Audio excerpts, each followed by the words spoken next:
ददातु गृह्णातु।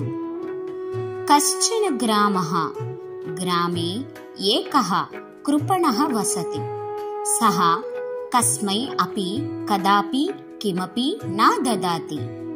एकदा सः कृपणः अन्यं ग्रामं गच्छति। मार्गे नदी अस्ति, तत्र नौका अस्ति, नाविकः अपि अस्ति। कृपणः नौकायाम् उपविशति। नौकाया नाविकेन सह कृपणः गच्छति। यदा नौका किञ्चित् दूरं गच्छति तदा निसर्गकोपः भवति। वायुः वेगेन वहति। नौका आन्दोलयति। कृपणः भीतः भवति। नद्यां पतति।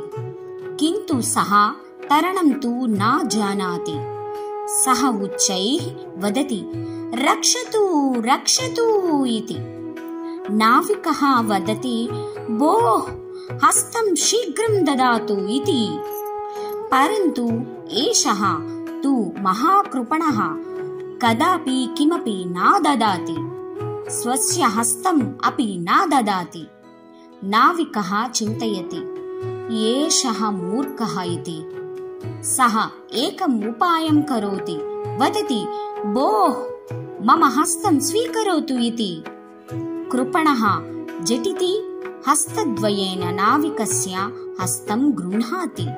नौकायाः अन्तः आगच्छति।